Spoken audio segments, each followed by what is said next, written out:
The island of New Guinea, a land of mystery and beauty that represents one of the last places on Earth where vast areas of tropical habitats remain intact. Huge tracts of lowland tropical rainforest give way to towering mountain ranges, reaching over 16,000 feet high. Along these slopes lie cloud-swept high-altitude forests, the tallest in the tropics. Along its coastlines are scattered archipelagos of islands, sheltering unique biodiversity both above and below the water. Hiding amongst the trees are species many of which can only be found in this island, including the extravagantly plumaged and unique birds of paradise. A lineage of people stretches back more than 50,000 years, making the culture of much of today's inhabitants of New Guinea among the most ancient on Earth. Yet despite surviving for millennia, the incredible forests, mountains and people of Western New Guinea now face an impending cataclysm of change. This film will take you through what could be Western New Guinea's crossroads of change. The western half of New Guinea, made up of the provinces of Papua and West Papua, is incorporated into the nation of Indonesia after control was seized by the Indonesian government in the 1960s. Today, it is administered by both federal and regional governments. Across Indonesia, a national agenda is being pursued of exploiting natural resources and land, with the government rolling out massive infrastructure projects in an attempt to boost national development. These have led to some severe consequences for the environment. Firmly within the scope of this agenda is Western New Guinea.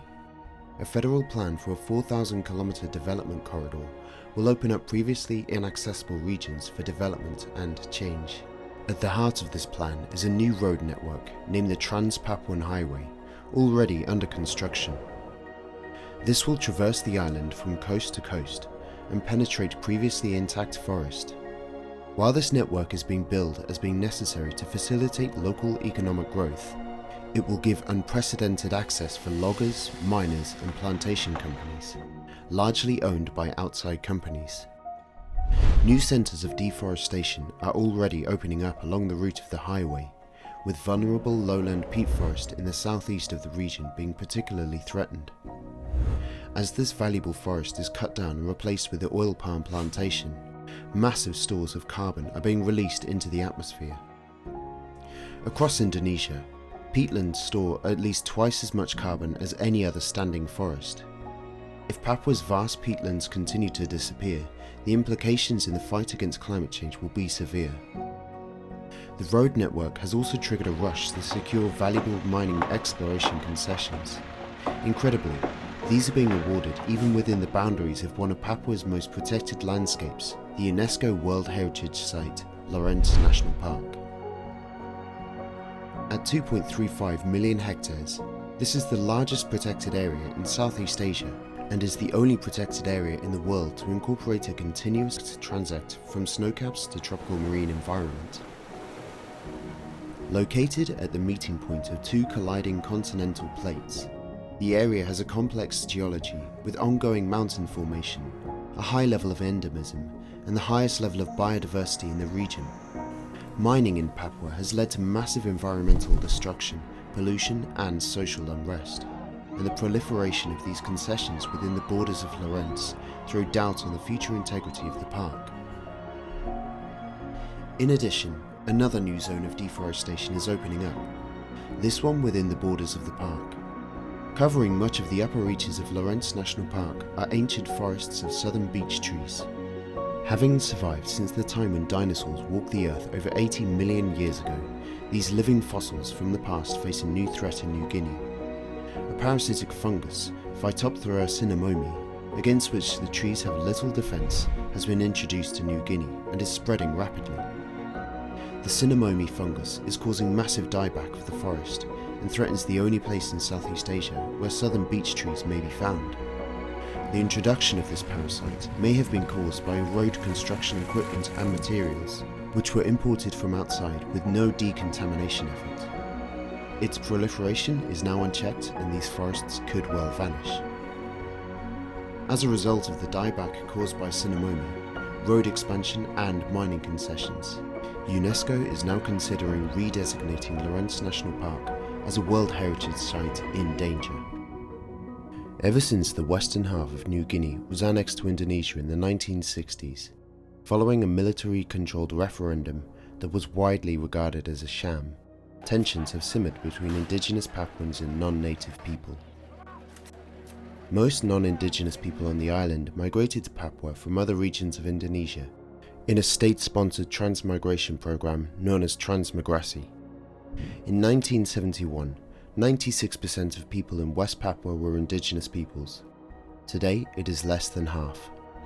Tensions between Papuans and the government have sometimes exploded into violence, often as a result of land grabs by agro-industrial development companies. Customary land claims of native Papuans are often overlooked, and as new regions of forest are made accessible by the road network, new tensions may be expected to emerge. Regardless of how the economic development corridor is perceived, it is without doubt that it will precipitate massive change within Papua. Sadly, the most likely outcome of this plan is that new frontiers of deforestation will continue to expand.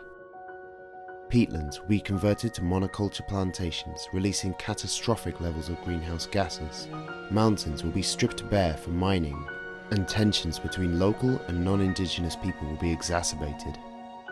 A national agenda has called local administrations poorly prepared. In order to minimize the negative impacts, there are certain actions which could strengthen conservation and development planning along the corridor. The extent of peatland conversion should be immediately reassessed across southeast Papua, which is in contradiction to Indonesia's national peatland protection and carbon emission goals. Currently, the Indonesian government has committed to reducing greenhouse gases by 29 to 41% by the year 2030. As deforestation, particularly of peatland forests, accounts for up to 63% of Indonesia's carbon emissions, these forests are key to meeting its goals. Agro-industrial development in eastern Papua has been characterized as land grabs.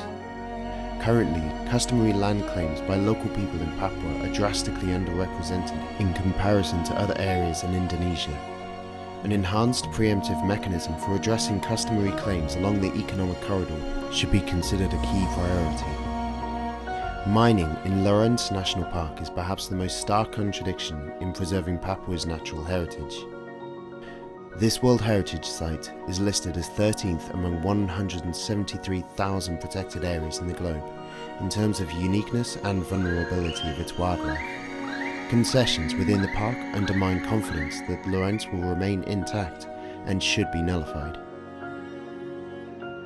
Conservation and development in Papua are poised to shift dramatically with the development of the Trans-Papua Corridor. Regional plans that might address ensuing environmental and social dynamics remain reactive rather than proactive. Some corridor segments have dubious merit and should be reconsidered, while others may be managed with improved planning, particularly that focus on peatland conservation and customary land exploitation. New Guinea has survived for millennia as a land of unrivaled mystery and natural beauty. We are at a crossroads, where a national agenda could strip the western half of the island of all that makes it unique.